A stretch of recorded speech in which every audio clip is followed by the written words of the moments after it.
Hello, everybody. Welcome to another special edition of um, Morning Coffee. Today, I'm going to have a special guest on. I'm so excited to see you guys. I haven't seen you in a long, long, long time. And so much has happened, right? We had the inauguration. We've had 27 executive orders passed, and so many things have happened since we had our last meeting. So today my show's a little late, but today I am on, and I brought a special guest with me. And as soon as I see him, I'm going to bring him on. Mr. Trahern Crews will be with us today, leader and founder of Black Lives Matter Minnesota. Also, he is the co-chair of the Green Party in Minnesota and also the co-chair of the National Black Caucus with the Green Party. So we are excited to have him today. We want to, so when he comes on, we want to give him a big old welcome. And we're going to basically just talk about what's happened over the last few days. We're going to talk about what's happened with the new administration. We're going to talk about what's happened with this, with what happened with our rally. And I see him, and he's backstage in the studio, and we're going to bring on Mr. Trahern Crews. Thank you. Good morning. Hey, Good afternoon. Good afternoon, Mr. Crews. How are you? I'm doing well. Just a little busy this morning, but it's good. When are you not busy? We got to just keep pushing. We had yep, just trying to get the word out about the St. Paul Recovery Act and keep pushing forward. So there's a lot of excitement about it. So we So just what is the St. Paul Recovery Act? I've heard a lot of people talk about it, but what is it? the St. Paul Recovery Act is a resolution that we passed about on January 13th here in St. Paul, that the St. Paul City Council passed 7-0, Mm, 7-0 vote, a unanimous vote on January 13th. And the St. Paul Recovery Act sets up a commission to study reparations for the American descendants of chattel slavery who reside in the city of St. Paul. that is awesome. I hear that it's one of the largest reparations bill passed ever, or anything to do with reparations in a city this size. So tell us a little bit more about that. Yeah, I think St. Paul is the biggest city right now in the nation to pass a reparations proposal. So we're really excited about that. I think we have 308,000 residents here in the city of St. Paul. Black people are about 16% of the population here. So Mm. it's really exciting. It's really exciting, and we're standing on the shoulders of giants. I'm excited for you. I'm excited for the work that you're doing. So what you been doing lately? What's been going on I other than think the we're St. Paul standing Recovery on Act? the shoulders of Queen Mother Moore, Marcus Garvey, Elijah Muhammad, um, more recently in Cobra, NARC, ADOS movement, Tariq Nasheed, B1, Dr. Claude Anderson, and to be able to stand on the shoulders of all those people and come on January 13th and pass the reparations resolution like we did is just really an honor to be a part of a historic measure like that. 400 years of bondage and domination and oppression, that right here in St. Paul or in Minnesota, where George Floyd was murdered, where Philando Castile was murdered, where Hardell Sherrill was murdered, where Thurman Blevins was murdered, and one of the most racist states in the country that has the worst disparities in the country when it comes to healthcare, when it comes to education, when it comes to business, when it comes to criminal justice, that we were able to break through and get this passed in a 7-0 vote. So I'm really excited about that. But back to your question about what we've been doing. Um, so January 13th, we passed the St. Paul Recovery Act resolution. Mm-hmm. which the St. Paul Recovery Act resolution, we started with a book club. I did a workshop. Well, let's go back. 2015, I ran for city council on a reparations platform. But even at that time, I didn't have the concept of how. I knew what reparations was, but I didn't know how we could actually make it work. By the second time when I ran in 2017, I had a better concept of how it would work. And so we wanted to take anything. A brother, I had reached out to a brother. They came with the DC Recovery Act at the time, and they were trying to get that passed. So I want to give a shout out to Jerry Owens and Mr. Cheeks, who gave me. They said, this is what we want here, the St. Paul Recovery Act. And then they said, if you do it at the state level, it would be called the Minnesota Migration Act, because we migrated here from the South to escape white supremacy and institutional racism, only to find white supremacy and institutional racism.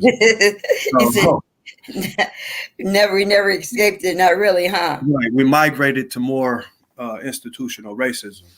And so by 2017, after I spoke with them, they were able to help me understand the concept. And the concept would be like anything that our ancestors' hands touched, whether it be cotton, sugar, tobacco, toilets, because the slave used to have to change the slave master's stool. Sometimes the slave would sleep outside the slave master's door. And after he would go to the bathroom, slaves would have to go and take his excrements or the waste from the slave master and empty that, So we wanted toilet paper, toilets, anything that the slave's hands had touched. We wanted to put a tax on that, or what he called at that time tariffs on that, right? And then have that put into a trust fund, and then have those funds distributed to the American descendants of chattel slavery who reside in whatever city that they are residing in. So we started a book club. So I gave a workshop at the Men by Men conference. City Councilwoman Jane Prince attended that. I think she was just coming off a campaign victory too. And then so after she had won, I met with her, and then we started talking about the St. Paul Recovery Act. And then she was like, well, let's get a resolution going, and we can put, I met with her, said this is what the St. Paul Recovery Act is. She was excited about it, but I thought it was important for us to do community outreach. So that's how we started the book club, so that we can just educate the community about slavery in America and racism in St. Paul in Minnesota. And it was good on our last book club meeting. On the eve of the night that the bill passed, we had historian Christopher Lehman on, who talked about his book, Slavery's Reach, which talked about slavery in Minnesota, which talked about the Dred Scott case. Dred Scott was in bondage at Fort Snelling from 1836 to 1838. Yes. He was in military slavery, though.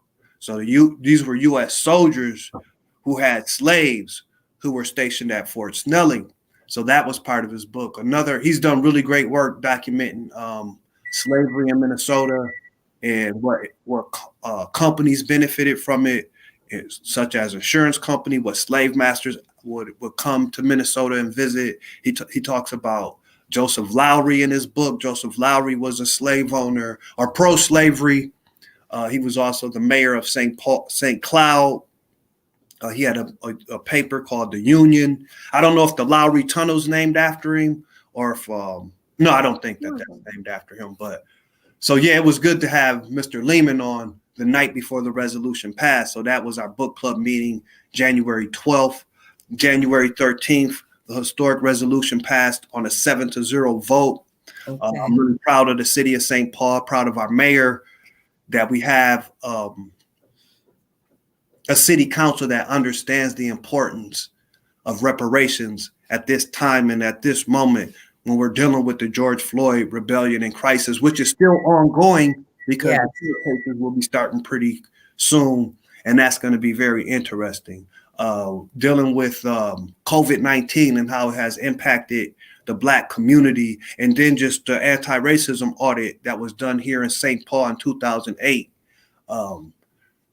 At that time, when they did the audit, their recommendation was hire more Black people at social services, which is cool, but just giving people a job after you've damaged them. The audit said that their policies and procedures, Ramsey County's policies and procedures harm the people, were designed to control the people that society fears the most, and the people that society fears the most are the American descendants of chattel slavery. Right. So if you have policies that have been harming us for generations, it's not enough just to give us job training. There needs to be some compensation for that. So right. The city of St. Paul understands that today and is going to be working towards that. So I heard you went to Washington, D.C. recently. Yeah. So I'm sorry. We went to, started off with the St. Paul Recovery Act passed January 13th. Then MLK Day, we had a rally to celebrate the legacy of the Reverend Dr. Martin Luther King Jr. And this was after January 6th, of course. So January 6th was when there was the riots, or the what they called the insurrection at the United States Capitol. And it put fear in a lot of people, right? Yes. That rebellion, that insurrection put a fear in a lot of people. And a lot of Black people. So even here in Minnesota, there was discussion like, should we cancel our MLK march? Because people were scared. And they're like, the Proud Boys are going to be out, and it's this and white supremacists. But shout out to Nikema Levy-Pounds, and Monique Dottie and the Racial Justice Network, BLM Metro, Chantel Allen, everybody who came out there, Revolutionary Sound, who came out there in the face of white supremacy. Sister sung the Black National Anthem, Miss Du Bois, that took heart and courage and strength to come out there when everybody was calling us and saying, you shouldn't go. We have... that was here in Minnesota, right? I was just here in Minnesota. They were like, hey, don't go. They're going to get you, and the white supremacists are coming. But, Nikema reminded us of James Meredith, who marched in the face of white supremacy by himself, right? And then he was shot. And then when he was shot, when he was in the hospital, the civil rights leaders came to him and told him that they would continue to march for him, right? So if our ancestors had to face that, how do we look being afraid of the Proud Boys? How do we look talking about, I'm not going to go out and demand justice for 400 years of slavery because of some skinheads? We face this every day of our lives, and we're not going to go out and stand up. And I don't understand stand up and all this macho. There'd be a lot of macho talk online and stuff. People saying this and saying that, but if you're afraid to stand up and demand justice and demand paper, the $16 trillion bag that is owed to ADOS, and you're canceling events and you're scared to stand up, I don't want to hear you talking. So, because I seen women and children and men right here in St. Paul stand up and march for justice on MLK Day with threats of white supremacy. We knew the Proud Boys weren't thinking about us. You know what I'm saying? The Proud Boys ain't even thinking about you. The Proud Boys and the Klan, and they're thinking about something totally different right now that has nothing to do with us. I'm not saying they won't ever redirect their attention to us, but right now, they're mad at America. You're mad at somebody. They killed cops. You ain't killing cops. You know what I'm saying? They're doing that, and we're not trying to get in the middle of that. We're demanding our bag, and that's a $16 trillion bag that Uncle Sam owes foundational Black Americans. So you should not be quivering in your boot or clapping because people didn't go out and march and things like that. So what? So on your YouTube channel, I'm glad you didn't go outside. You're not. We're not. If you're not. You can't be a punk and think you're going to get freedom.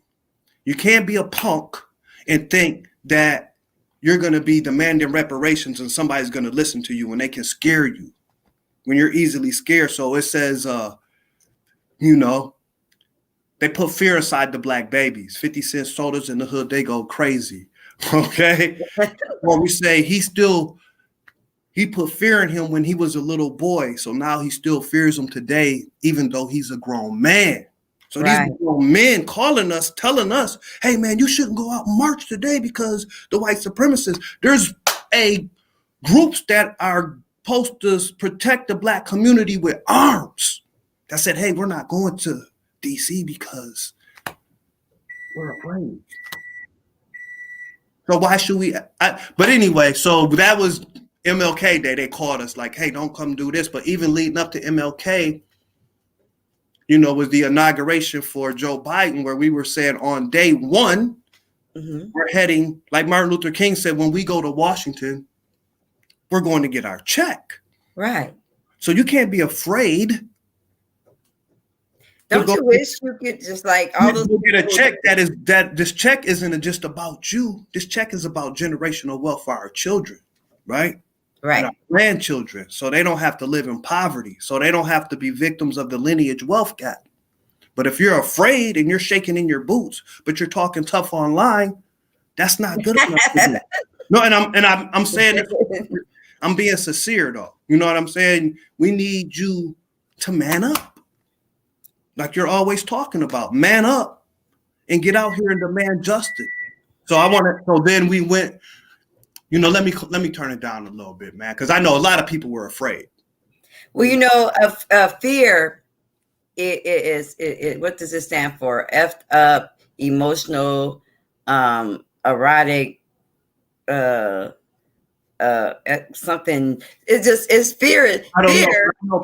I know a lot of people who are supposed to not be afraid were afraid, and I'm just really disappointed. So I hope there's going to be another rally coming up to demand reparations, but the situation is not going to be any different. You're still going to. So anyway, so the Martin Luther King rally was great. No violence. It was peaceful. We spoke. So that was January. So first, January 13th, the resolution gets passed. January 18th, we do the MLK march. Boom. Now we're headed to Washington, D.C. to demand this $16 trillion bag from the United States government. That happens. And we go out there in the face of people were afraid. But we still went out there. We still made it happen. And it's important that we continue to go out there because now people are like, man, Joe Biden's not doing this and he's not doing that. He's talking about everybody else's issues but ours. And these executive orders are happening, but he's not mentioning us. But if you're afraid, he's not going to mention you. If you're not demanding justice, your issues are going to get pushed to the back, right? So we went out there and did that. So that was January 20th. We had made it to Washington, D.C. It was a small group of us, but it was still a really powerful rally. Big shout out to ADOS DMV. Had the courage, the strength, to come out there in the face of white supremacy and in the face of people calling them, telling them not to do it. They still showed up. Big shout out to Big Brother Marshall. Showed up, gave an excellent speech. The people from Uhuru, White Allies, showed up, gave great speech. The DC, there was like a security type team out there, did a great job. The African People's Socialist Network showed up, I believe. Yeah, they did a great job. And big up to Dawn for her 100-day executive plan. Yeah, and all that it included. And we will probably post that somewhere for you to read later. But yeah, big ups to her. And we went out there, and that was a big thing. If I'm talking rough, you know what I'm saying? But I just been here, I've been hearing a lot of talk and stuff, and it's just time for action. We don't have time to play. by 2050, the median income for the Black family is going to be at 0. So we don't really have time to be afraid. This is a life or death situation that we're in right now, and fear is not going to help us whatsoever. Right. So I don't mean to offend anybody, but I'm just saying, like, we can't cancel right now. I know we have to step forward and step up and face our fears. So to get justice.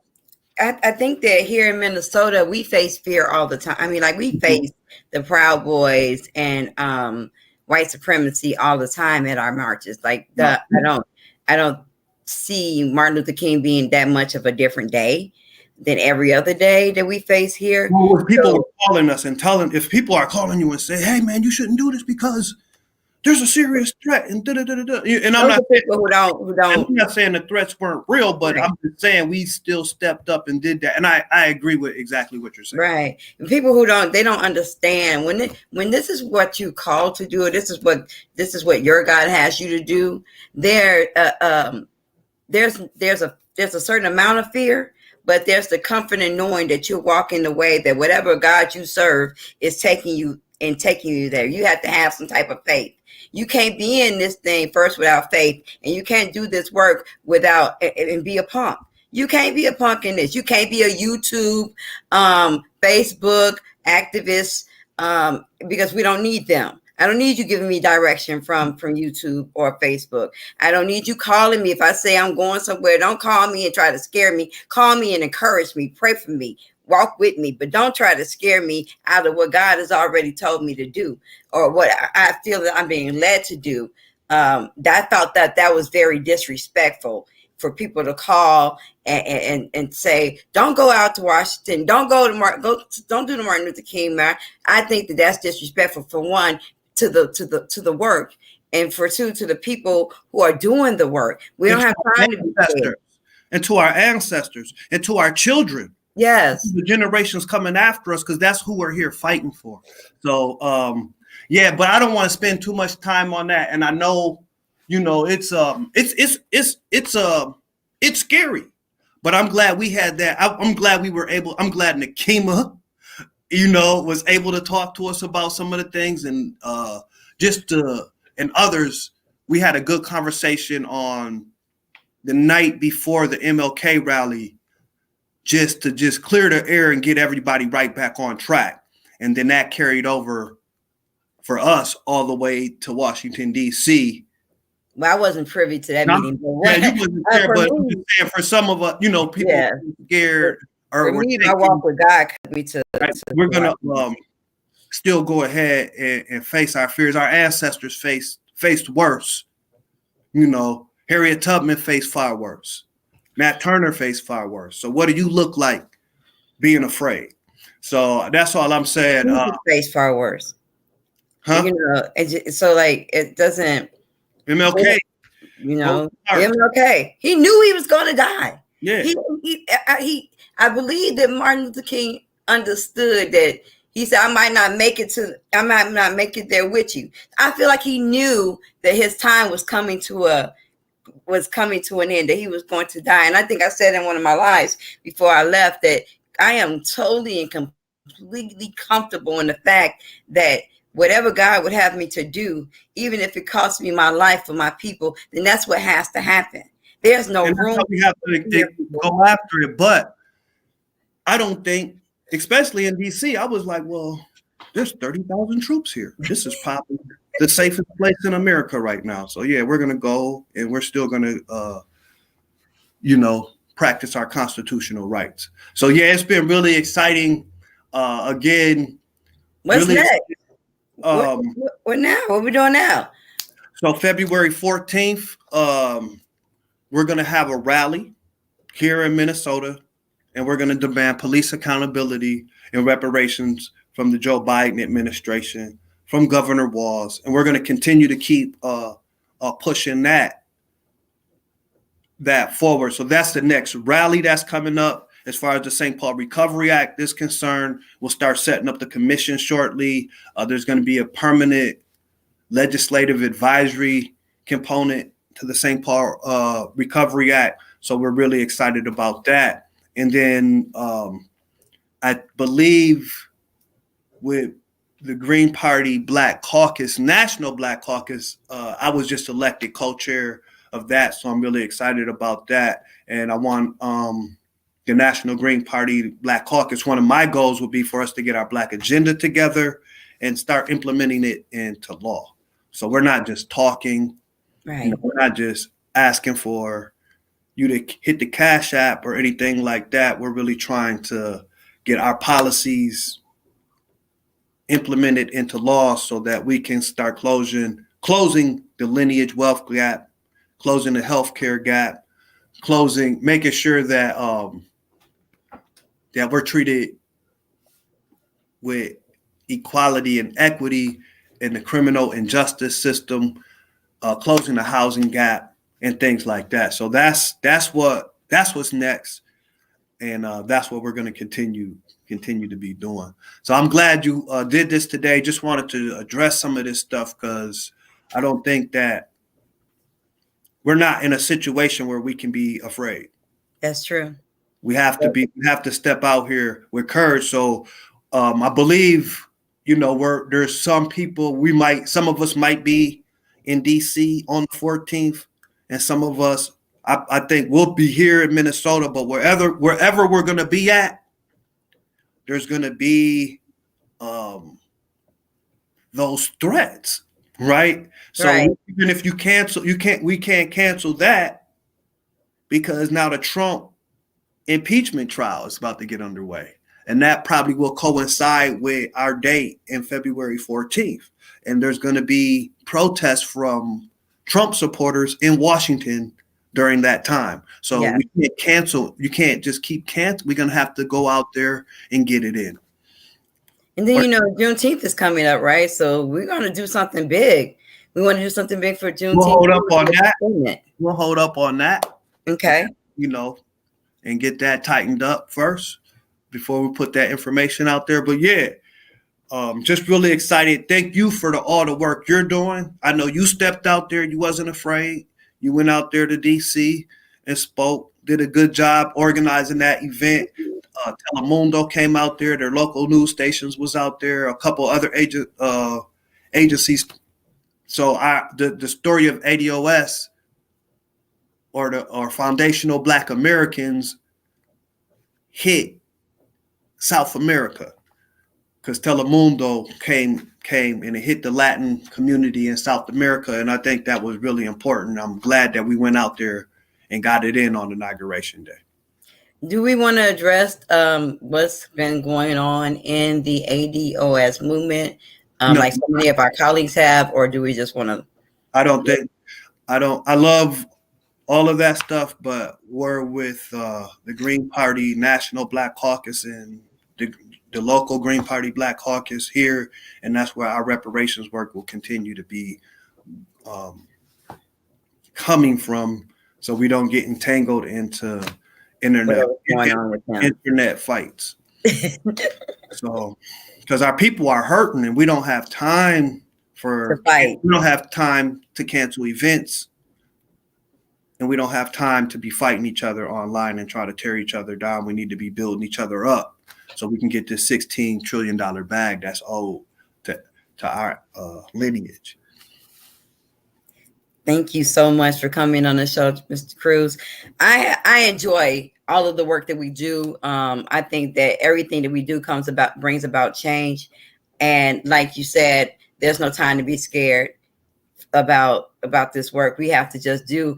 And in the event that whatever going on with you and you feeling like you can't be with us in the present and physically, support verbally, support financially, because this work takes money, and we're not a 501c3.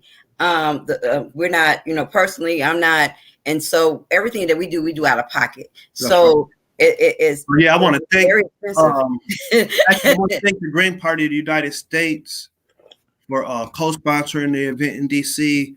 Also want to thank anybody. We didn't raise much, but anybody who did donate and anybody who took their resources and traveled to DC to be present at that event with us. So just big shout out to all of you, and keep pushing. We got a big fight ahead of us, and we have to secure reparations for the next generation, because if we don't, we're going to be back. Really, it's going to be a bad situation for us. Yes. But there is a lot of good news on the horizon. I just want to say this, though. Protesting works. And we know that because we have experienced that. A lot of people say protesting doesn't work, but it does. It's working, and I believe it will continue to work if we are strategic with what we're doing. Yes. So a big shout out to I know some people, there's an infighting here in Minnesota with everybody, but as far as the St. Paul Recovery Act is concerned, I want to thank every organization, even the Hells Angels, whoever was involved in the George Floyd rebellion, whatever, if it was from the Racial Justice Network to BLM to Twin Cities Coalition to Minnesota Youth for Justice, all these organizations that stepped up and came out in the streets, that were actually out in the street, not people who were just collecting money, but people who are actually out in the streets, rallying, protesting, disrupting commerce. I want to give you a big shout out too, because you were a part of helping the St. Paul Recovery Act pass, even if that, So thank you, and God bless you. Okay. I thank you for coming on, and I want to say that the opinions and the views that are expressed on Morning Coffee are those of mine and my guests alone. No organization that we are affiliated with or may be behind to. Is strictly the express opinion of myself and any of my guests that I allow on my show. So I just want to say thank you for tuning in, and if you have any questions, hit me up on Morning Coffee on my Facebook page. And thank you, Mr. Crews, for coming out, and have a blessed day. All right, thank you for doing it. Peace.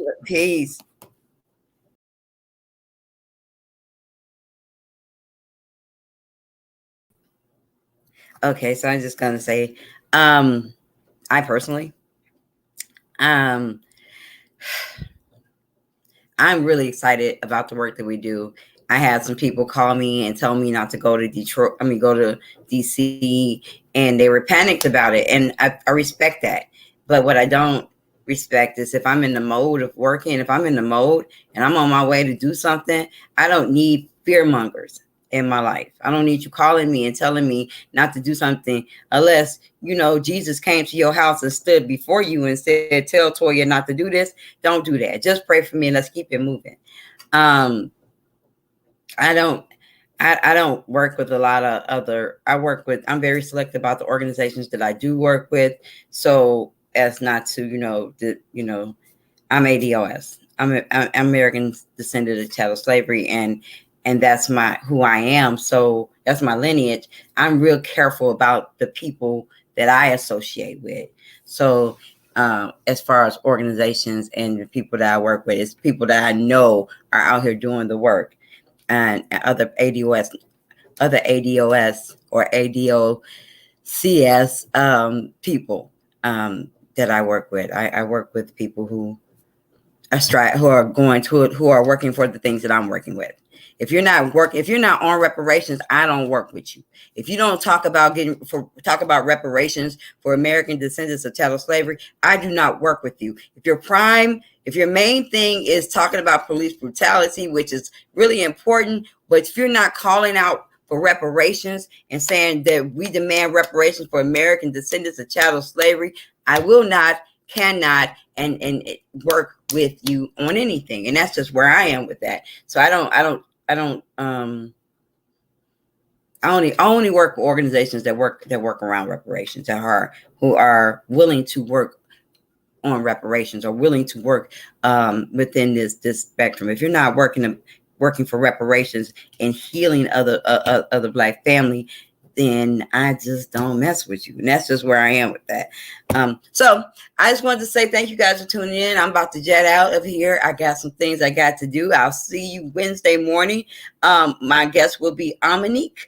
Amanique is going to come on. We're going to talk about a young man who was convicted of rape without any DNA, without anything that says he ever touched this woman, right? So we're going to come on with Dominique and we're going to talk about it and see how we can help him and his family and help him get out of jail. Have a blessed day.